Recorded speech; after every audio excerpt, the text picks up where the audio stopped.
안녕하세요. 크로스 리서치 이재모입니다. 자, 이번 영상에서는 2023년도 인터 배터리 제가 직접 다녀왔었는데요. 그 참관 후기 간단하게 말씀을 좀 드리려고 합니다. 여기에 참여했던 기업들 제가 직접 사진을 찍어 왔는데요. 부스 이제 방문했을 때 그 분위기라든지 또는 지금 여러분들이 알고 계신 내용, 거기에 좀 추가적인 내용들 제가 덧붙여가지고 좀 여러분들에게 투자에 도움이 될 만한 의견 전달 드릴 테니까 영상 끝까지 잘 봐주시길 바라겠습니다. 자, 우선 영상 보시기 전에 구독과 좋아요, 알람 설정 한 번씩 꼭 부탁을 드리겠습니다. 자, 그럼 본격적으로 인터 배터리 2023 참관 후기 시작하도록 하겠습니다. 네, 인터 배터리 2023 행사는 3월 15일부터 17일까지 삼성동 코엑스에서 열렸습니다. 2013년도에 처음으로 개최해서 국내외 2차전지 산업의 미래를 조망하는 최고의 비즈니스 플랫폼 전시회로 성장을 한 그런 전시회입니다. 전기차 시장의 급속한 성장으로 인해서 배터리 셀 업체, 그리고 소재, 부품, 장비 업체 등 다양한 기업의 제품과 기술을 엿볼 수 있는 자리인 만큼 저는 2015년 그때부터 해서 매년 이 행사를 참여하고 있고요. 인터 배터리 이외에 몇 개 추가적인 2차 전지 관련된 전시회들이 열립니다. 그래서 인터 배터리를 만약에 못 갈 경우에는 저는 또 다른 전시회에 참여하면서 계속적으로 2차 전지를 관심 있게 보고 있었고요. 제가 그래서 항상 이런 전시회를 기회가 되시면 다녀오셔라 말씀드리는데요. 이렇게 한 번씩 다녀오시면은 내가 투자하는 기업 또는 내가 투자하고자 하는 기업, 그런 기업들에 대해서 좀 믿음이 생기거나 나름의 좀 신뢰성 이런 것들을 가질 수 있기 때문에 저는 꼭 이런 전시회를 한 번씩 가보시길 좀 권해드리고 싶습니다. 올해도 거의 한 7만 명 이상, 상당히 많은 인원이 이 방문에 이번 전시회에 참여를 한 것으로 보입니다. 그래서 여러분들도 앞으로 기회가 되시면 한 번씩 가보셔라, 그런 말씀 드리고 싶고요. 네, 첫 번째로 지금 LG 에너지 솔루션, 그리고 그 다음 사진을 보시면은 삼성 SDI, 그리고 마지막으로 SK온, 각각의 부스 그 사진을 잘 보시면 사람들이 굉장히 많습니다. 저도 이날 가서 느꼈지만 말 그대로 발 디딜 틈이 없습니다. 사실 제품 자체를 제대로 구경하기도 어려워요. 사진도 한번 찍기가 어려울 정도로 굉장히 많은 사람들이 모였다라고 보시면 되겠습니다. 그만큼 지금 2차 전지 시장이 상당히 지금 커지면서 업계 관계자분들, 그리고 외국 바이어들도 실제로 많았고요. 그리고 일반 투자하시는 분들 관람하기 위해서 많이들 오셨다, 이렇게 볼 수 있습니다. 우선 제가 그 3사 부스를 다 방문했는데요. 익히 저는 보도기사가 됐던 또는 증권사의 보고서가 됐든 간에 그 내용들 많이 봐왔기 때문에 새로운 내용들은 없었는데 제가 이번에 좀 관심 있게 본 내용은 뭐냐면은 SK온 같은 경우에는 각형 전지를 만들겠다라고 좀 선언을 했습니다. 원래 SK온이 그 파우치 형태의 2차 전지 배터리 셀을 주로 만들었습니다. 그래서 상대적으로 LG 엔솔이나 삼성 SDI보다는 좀 약간 뒤떨어지는 그런 모습들을 보여줬는데, 각형 전지 또는 원통형 전지가 앞으로 좀 대세를 이룰 가능성들이 있어요. 그래서 SK온도 이번에 각형 전지를 공개를 또 했습니다. 그래서 제가 직접 그 사진을 찍었었고요. 그 내용들을 봤습니다. 각형 전지가 지금 익히 잘하고 있는 삼성 SDI하고 큰 차이는 없을 거예요. 하지만 이제 후발 주자로서 또 각형 전지도 시장이 커지고 있기 때문에 그런 차원에서 좀 배터리의 종류를 다양화시키고자 하는 차원에서 이번에 신규 제품 일부 공개도 했고, 앞으로 대량 양산을 위해서 준비를 할 것으로 보입니다. 제가 국내 배터리 3사 원통형 전지 관련돼서는 영상을 한번 올려드린 적이 있으니까 그 영상을 좀 참고해 보시면은 각 배터리 형태별 장점과 단점, 그리고 어느 업체가 어떤 형태의 배터리를 만들고 있고 어느 완성차 업체가 어떤 배터리를 쓰고 있는지 정리해 놓은 표들이 있으니까 그 내용을 다시 한번 참고해 주시면 좋겠습니다. 여튼 배터리 3사 부스 모두 다 발 디딜 틈 없이 굉장히 많은 사람들이 모였다, 이렇게 보시면 되겠습니다. 네, 지금 보시는 사진은 4680이라는 숫자가 좀 보이실 겁니다. 여기 4680 캔인데요. 동원 시스템즈 부스 방문해서 제가 찍은 건데, 사실 앞서 그 배터리 셀 업체 중에서 LG 에너지 솔루션하고 삼성 SDI의 부스 방문해서 제가 좀 관심 있게 보고 싶었던 건 바로 4680 배터리였습니다. 원통형 전지 중에서 지름 높이가 각각 46mm, 80mm에 달하는 요 원통형 전지가 혹시라도 나와 있으면 제가 보려고 했는데, 아쉽지만 이번 전시회에서는 요 제품들을 공개하지 않았던 것 같습니다. 그리고 오히려 부품사들이 요 캔이거든요. 쉽게 말하면 일종의 배터리에 보호할 수 있는 캔이고, 또는 뚜껑 같은 경우는 캡 어셈블 이렇게 부르는데, 요 4680 캔을 동원 시스템즈에서 공개해가지고 제가 사진 한 커트 한번 찍어봤습니다.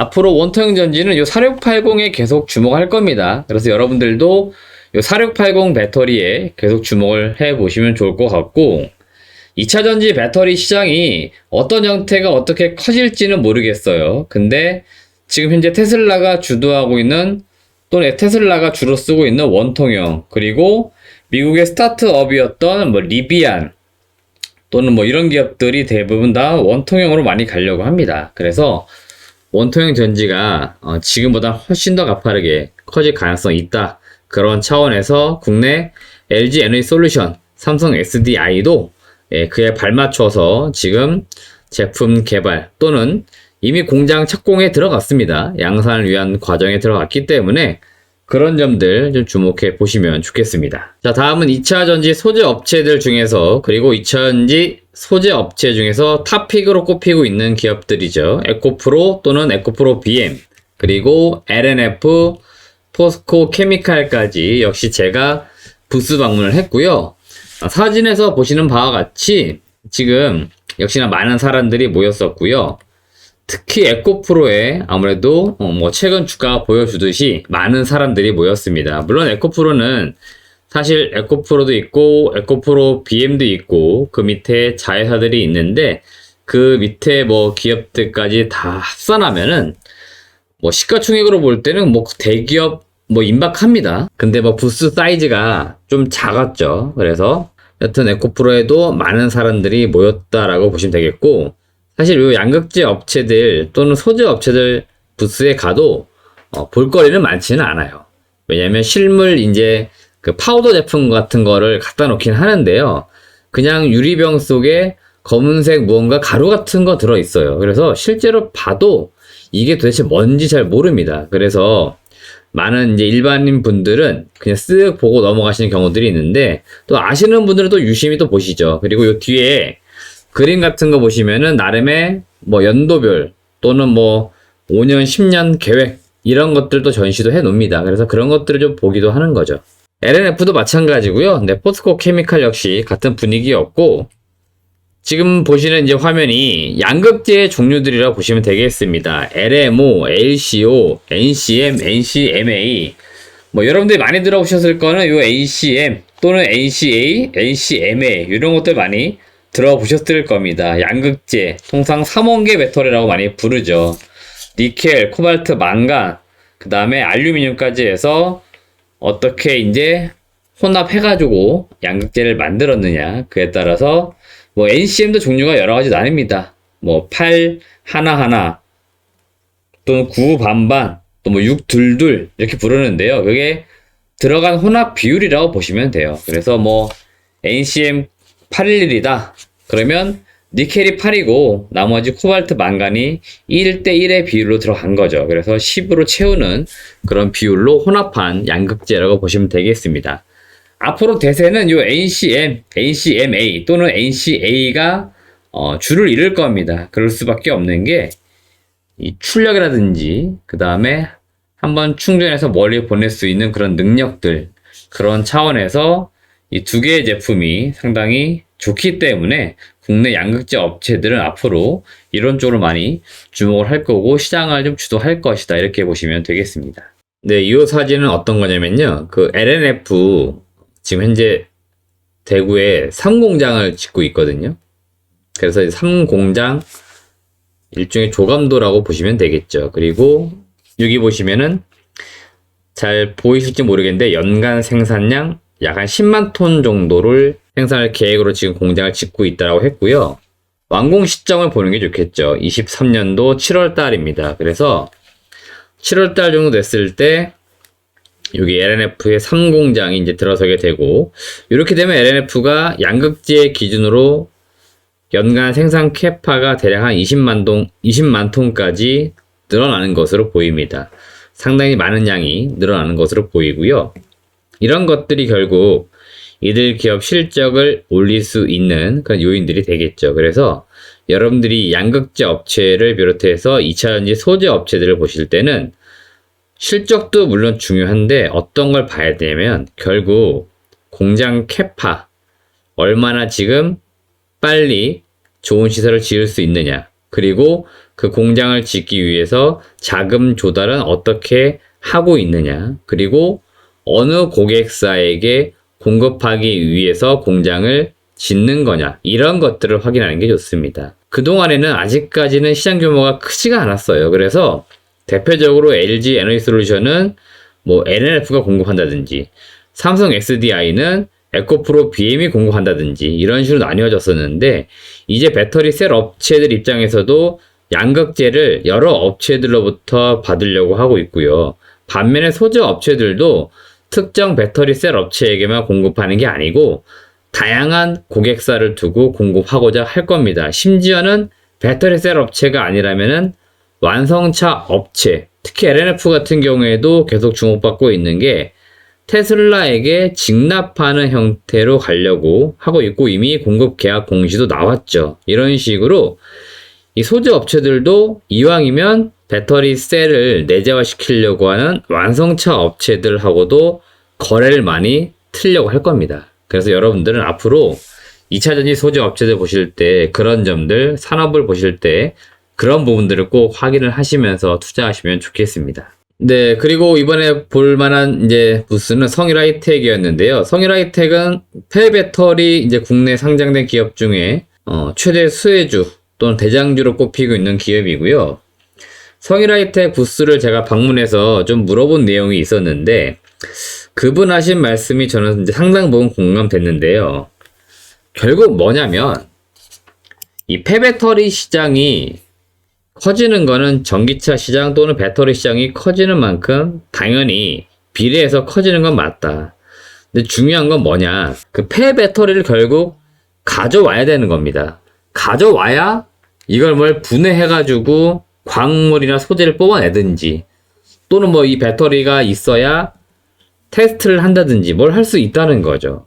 근데 그 폐배터리 자체를 구하지 못하면 아무리 좋은 기술이 있거나 아무리 뭐 좋은 내용이 있다 하더라도 의미가 없다는 겁니다. 그래서 결국 핵심 경쟁력은 뭐냐? 얼마나 많은 양의 폐배터리를 매입할 수 있느냐. 이게 앞으로 폐배터리 업체들 간의 경쟁이 될 거라는 겁니다. 그래서 경쟁은 더욱 좀 심화가 될 것이라는 이야기를 하시더라고요.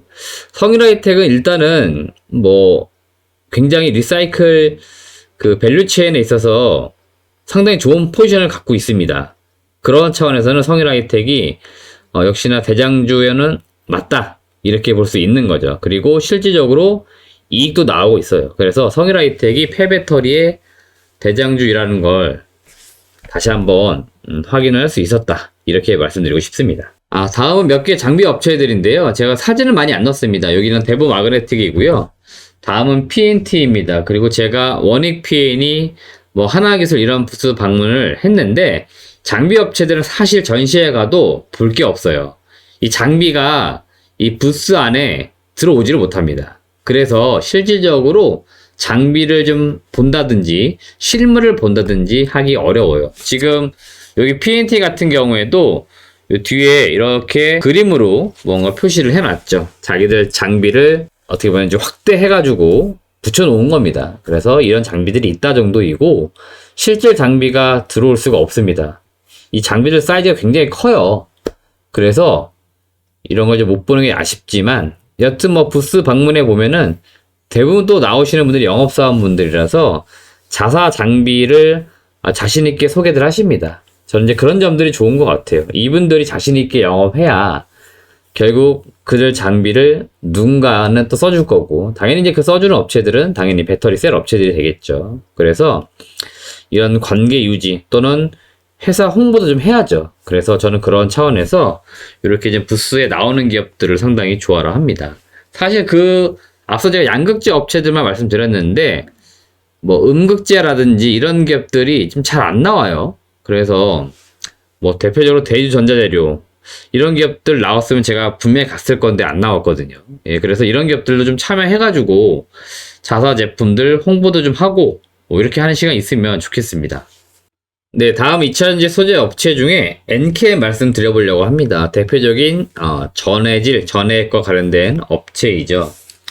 이 업체 같은 경우에도 부스 방문해도 사실은 거의 볼 게 없습니다. 텅텅 빈 부스라고 보시면 돼요.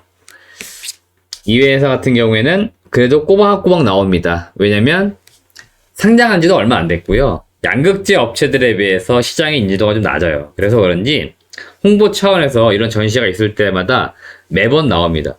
특히 저는 엔캠 같은 경우에는 매번 봤던 것 같아요. 근데 가보면은 사람들이 별로 없어요. 그러니까 잘 모른다는 얘기죠. 그만큼 홍보가 좀 더 필요할 것으로 보이고, 엔캠이 지금 2022년도 기준으로 생산 캐파가 대략 한 9.5만 톤 정도 된다라고 합니다. 근데 이게 매년 증가돼가지고 올해 23년도만 하더라도 전액 생산 캐파가 25만 톤입니다. 그리고 24년 되면은 74만 톤, 25년 갔을 때 대략 한 87만 톤이니까 거의 뭐 22년 대비, 그러니까 전년 대비했을 때 비교해 보면은 3년 사이에 생산 캐파가 9배나 늘어납니다. 그 이야기들은 같은 양의 생산을 100으로 놓고 보았을 때 9배가 늘어난다는 얘기는 매출이 9배가 늘어날 수 있는 공장 규모를 갖게 된다는 겁니다. 그만큼 매출액이 빠르게 늘어날 수 있기 때문에 전에 관련된 기업들도 반드시 봐야 된다, 그런 말씀 드리는 거고요. 매출로 보시면은 22년도에 전액 생산이 한 5,400억이었습니다. 근데 2025년 되면은 매출액이 2조 4,500억까지 늘어나요. 대략 계산해 보면은 한 4배에서 많게는 뭐 한 5배까지도 기대를 해볼 수 있는 거죠. 그만큼 3년 사이에 매출액이 4배에서 5배까지 급격히 성장할 것으로 기대가 되고 있는 기업 중에 하나가 바로 엔캠이다. 엔캠은 제가 방송 촬영일 3월 30일인데요. 주가가 좀 많이 올랐어요. 요 며칠 사이에. 근데 그 전까지는 사실은 거의 뭐 시장에서 주가 변동이 없던 종목 중에 주가 변동이 거의 없던 기업 중에 하나였습니다. 그만큼 관심도가 없었는데 점차 관심도가 올라오고 있다, 이렇게 보시면 되겠습니다. 자, 마지막으로 말씀드리고 싶은 기업이 있습니다. 동화 일렉트로라이트라고 하는 기업입니다. 이 기업은 모회사가 동화 기업이고요. 전액 생산 기준으로 볼 때 22년도 생산 캐파가 약 7만 톤이었습니다. 2023년도 전액 매출액 전망치가 한 1910억까지 전망은 되고 있고요. 올해 실적 전망 물론 중요하지만 제가 볼 때 그거보다는 향후 2, 3년 뒤의 실적이 더 중요하겠죠. 지금 동사 같은 경우에 보니까 최근에 투자 자금 유치를 했다, 이런 소식들이 전해지고 있습니다. 1200억 정도 자금을 유치해서 공장을 짓겠다, 이런 이야기들을 하고 있고요. 미국 쪽에 전액 공장 설립을 추진하고 있는 것으로 보입니다. 이 공장이 완공되고 나면은 전액 생산 캐파가 총 15만 톤에 이를 것이다 라는 전망이 있습니다. 그래서 실질적으로 매출액이 2025년부터 공장이 정상적으로 가동이 된다, 그러면은 9,200억까지 상향될 것으로 보입니다. 앞서 제가 동화 일렉트로라이트 매출액 1910억 정도 올해 전망된다라고 얘기 드렸어요. 그러면은 대략 한 3년 뒤에 뭐 8배, 뭐 적게는 한 7배 정도, 네, 매출이 급격히 늘어나는 거죠. 다시 말씀드릴게요. 대략 한 4배 정도 매출이 늘어나는 거죠. 그래서 이 회사 역시 엔캠 못지않게 매출액이 4배 정도 이상 가파르게 성장할 것이다. 이렇게 보시면 되겠고, 동아 일렉트로라이트가 지금 모기업이 동아기업인데, 동아기업은 사실 전통적인 1차 산업이라고 봐야겠죠. 목재 산업인데요. 뭐 건자재 이런 것들을 하고 있는데, 좀 따로 상장을 또 해야 됩니다. 아마 이것도 이때 되면 시끄러울 수 있어요. 근데 뭐 이미 있던 기업을 인수한 거고요. 뭐 따로 분할한 건 아닙니다. 원래 있던 기업 인수한 거고, 인수한 이후에 이제 상장을 시켜야 되는데, 결국 시키는 과정에서 기존의 동아기업 이제 그 밸류 받던 것들 다 일로 넘어가겠죠. 그러면은 기존 주주분들 주주 이제 보호 대책, 뭐 보안 뭐 이런 것들 어떻게 할 것이냐 아마 시장에서 많이 물어볼 겁니다. 그래서 그런 걸 어떻게 해 나갈지 이건 회사가 앞으로 좀 고민을 해야 될 것으로 보입니다. 네, 장시간 인터배터리 참가 후기 들어주셔서 감사드리고요. 앞으로도 여러분들이 이런 내용들 좀 궁금해 하실 거예요. 그래서 제가 개별 기업들 탐방을 많이 잡고 있으니까 탐방 잡히면 탐방 보고서를 통해서 또 사업적인 내용들 더 자세하게 말씀을 드릴 거고요. 저희가 기업 분석도 꾸준히 올려드리고 있습니다. 해당 기업들 다들 좋은 기업이기 때문에 이 기업의 자세한 투자 포인트 뭐 이런 것들 분석해가지고 계속해서 영상으로 업로드 해드릴 테니까 앞으로도 많은 시청 부탁을 드리도록 하겠습니다. 시청해주신 여러분 고맙습니다.